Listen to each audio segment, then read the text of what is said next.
people kind of major in the minors. Like by that, I mean they spend a disordinate amount of time focusing on, the 1% benefit that maybe being in ketosis could bring them.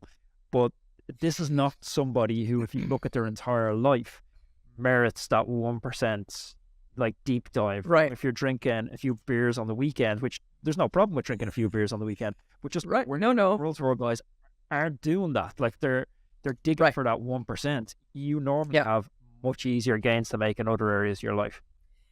It's interesting you say that, because one of the things I always say to people when they're like, how can I fine tune my performance? The first thing I ask them about is, what is your alcohol intake like? Because honestly, if you,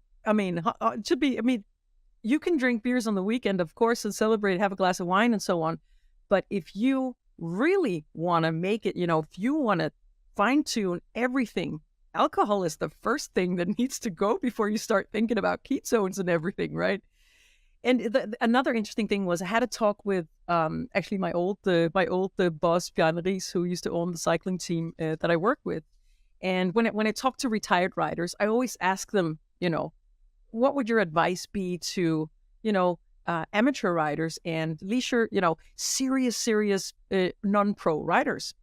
And I get the same answer from all the pros, and that is chill out. They say, when they see these guys being so strict that it almost ruins marriages in terms of diet plan, like strict exercise regimes and so on,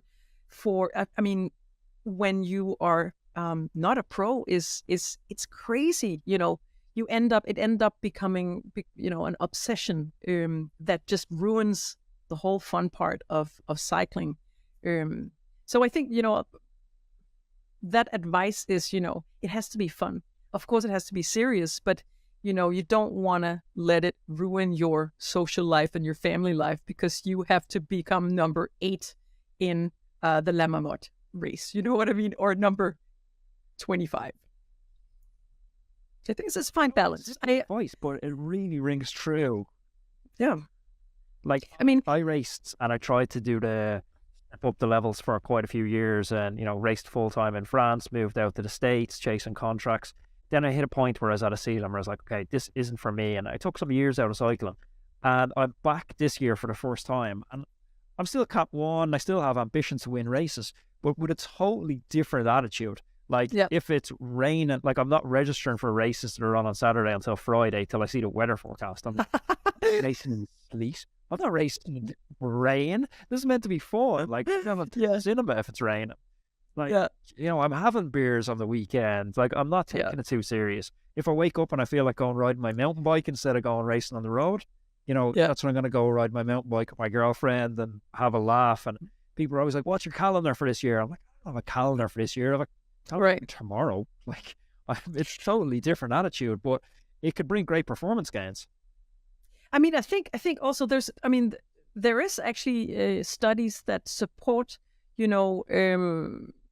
the truth of, if you are stressed out, if you are very focused on calorie intake and like minimal, marginal gains, like being so focused on a strict exercise regime and diet plans next to your full-time job, the stress that you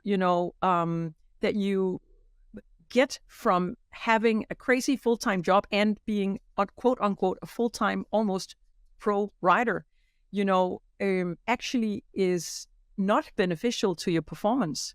So having a life where, you race for fun, you're not a pro rider, you're not in the tour, but as I typically say, when you look at your age and you're like, can I still be a pro rider? If you're plus 30, chances are, if you haven't been a pro rider, you probably won't be. So it's the fine, it's the fine balance. And I'm not saying don't take it seriously, but I'm just saying, there's a fine line between being so serious that you break up your relationship to your friends and your family, and then being serious where it's also fun and you integrate it in your life, that the food you eat, your family can eat too.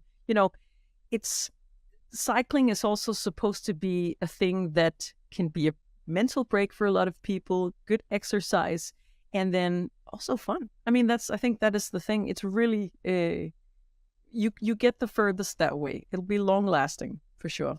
So if you like this video, you should definitely check out this video because I know you're going to love it. And don't forget to subscribe to the channel.